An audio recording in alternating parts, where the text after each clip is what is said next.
Some Sayings of the Buddha, from Tipitaka, compiled by Bhikkhu P.A. Payutto. 1. Not to do any evil, to cultivate good, to purify one's mind. This is the teaching of the Buddhas. It is hard to be born as a human being. Hard is the life of mortals. It is hard to hear the true teaching. The arising of the Buddha is very hard to see. Having myself discovered the way to the removal of the arrow of suffering, I have revealed it to you. You yourself must make the effort. The perfect ones only point out the way.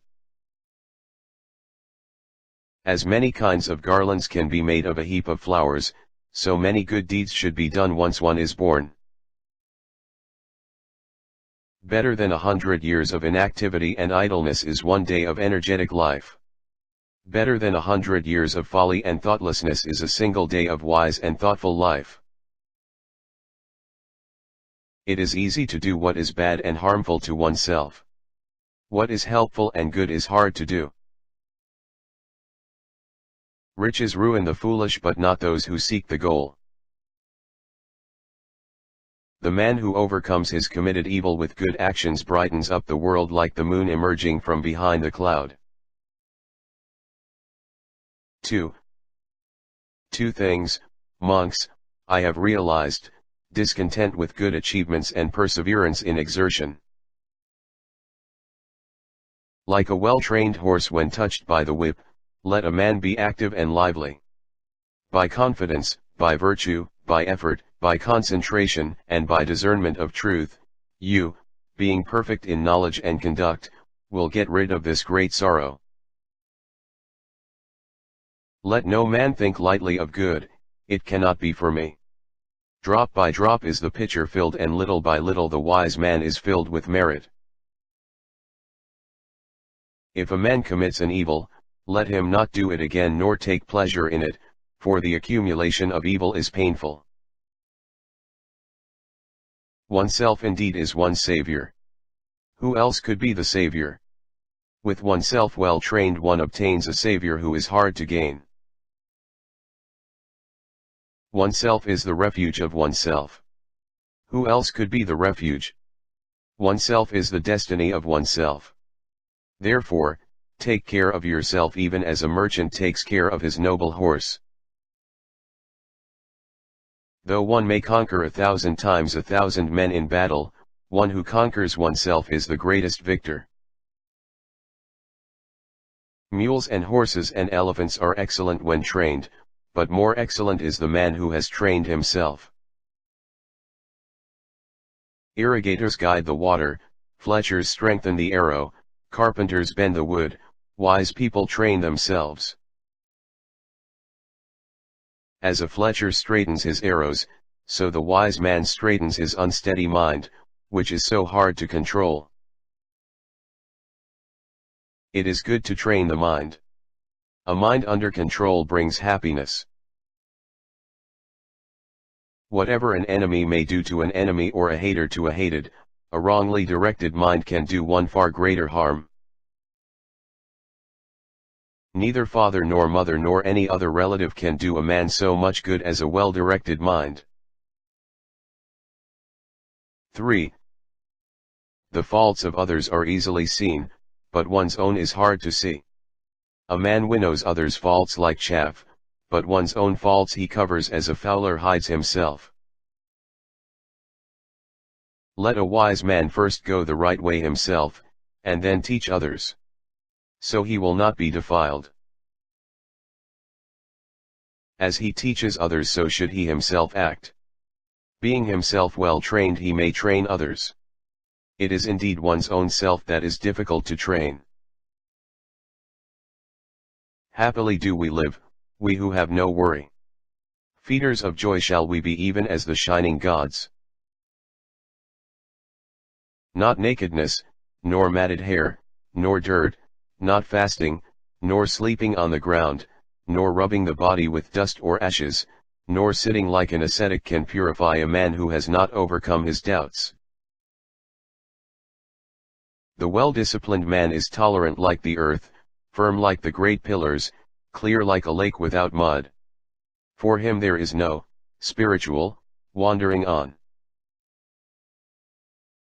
A man is not an elder merely because his hair is gray. He may be old in years but known as old in vain. He who leads others considerately, lawfully, and impartially is a guardian of the law. He is wise and is called righteous. There never was and never will be, nor is there now a man who is wholly blamed or wholly praised. As a solid rock remaining unmoved by the wind, so the wise remain unmoved by praise or blame. If a man finds a prudent friend who walks with him, who leads a good life and is wise, let him walk with such a friend joyfully and mindfully, overcoming all troubles. Though a fool associates with a wise man all his life, he will not understand the truth even as a spoon does not know the taste of soup. But when an intelligent man knows a wise man, even for a little while, he will soon understand the truth as the tongue knows the taste of soup. The fool who knows his folly is wise so far, but a fool who thinks himself wise is called a fool indeed. 4. All tremble at weapons. Life is dear to all. Comparing others with oneself, one should not kill nor cause to kill. Hatred does not cease by hatred, hatred ceases by love. This is an eternal law. Conquer anger by love. Conquer evil by good. Conquer the miser by generosity. Conquer the liar by truth. Let him advise, let him instruct, let him prevent wrongdoing. Good men will love him and only the bad will hate him. Health is the highest gain. Contentment is the greatest wealth. The trusty are the best kinsmen. Nibbana is the highest bliss. Whatever offering or sacrifice a man may make for a whole year in order to gain merit, the whole of it is not worth a small part of reverence for the upright. Before long, alas, this body will lie on the ground, cast aside and devoid of consciousness, like a useless log of wood. While the man is gathering the flowers of pleasures, death carries him off as a flood sweeps away a sleeping village. While a man is gathering the flowers of pleasure, he is overtaken by death before he is satisfied. I have sons, I have wealth. Thinking thus the fool is troubled. Verily, he himself is not his own. How can sons or wealth be his? Come, look at the world, glittering like a royal chariot with which the foolish are taken up, but for the wise there is no attachment. A fool does not know when he does evil.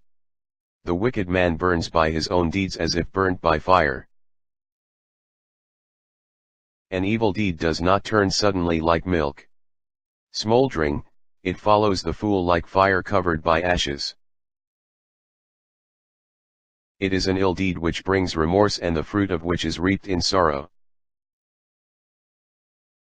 There is no fire like lust. There is no grip like hate. There is no net like delusion. There is no river like craving.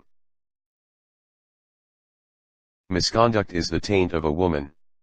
Stinginess is the taint of a benefactor. Taints indeed are all evil things both in this world and in the next. But there is a taint worse than all these. Ignorance is the greatest taint. It is a good deed which needs no regrets and the fruit of which is reaped in joy. The craving of the man who lives a careless life grows like a creeper. He jumps hither and thither like a monkey in the forest looking for fruit. Sandalwood or Tagara wood, a lotus flower or a jasmine sweeter than the scent of all these is the perfume of virtue. As a beautiful flower that is full of color but without scent, even so fruitless is the well-spoken word of the man who does not practice it. As a beautiful flower that is full of color and scent-laden, even so fruitful is the well-spoken word of the man who practices it. Better than 1,000 meaningless words is one word of sense which brings the hearer peace. There is no happiness higher than peace. 5. You should thus train yourself, though I am ill in body, my mind shall not be ill. There is no concentration for him who has no wisdom, nor is there wisdom for him who has no concentration. He in whom are both concentration and wisdom is indeed in the presence of Nibbana. Craving grows greater in the man who is disturbed by evil thoughts, who is strongly lustful and looks only for pleasures. He tightens his own fetters.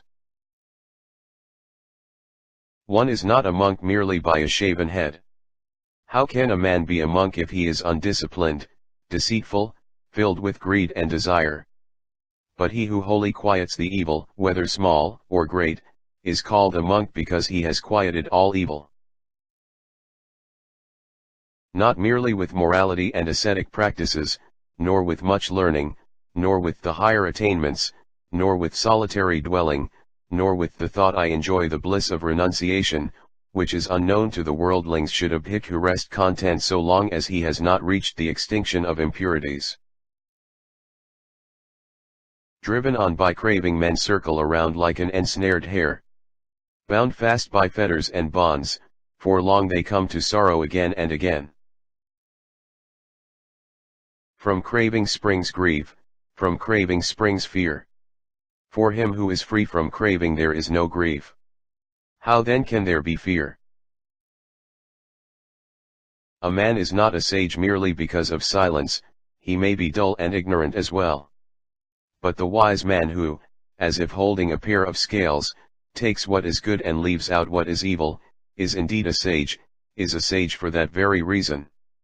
He is a sage because he knows both sides in the world. As the bee collects honey without destroying the beauty and scent of the flowers, so should the sage go about the town. For those who are ever watchful, who train themselves day and night, who are intent on Nibbana, their defilements come to an end. Calm is his mind, calm are his words and deeds. Thus calm is he who has become perfectly peaceful and wholly freed through true knowledge. Driving away idleness by earnestness, the wise man climbs the high palace of wisdom and, being free from sorrow, looks upon the ignorant and sorrowing mankind as one on a mountain sees those on the plain.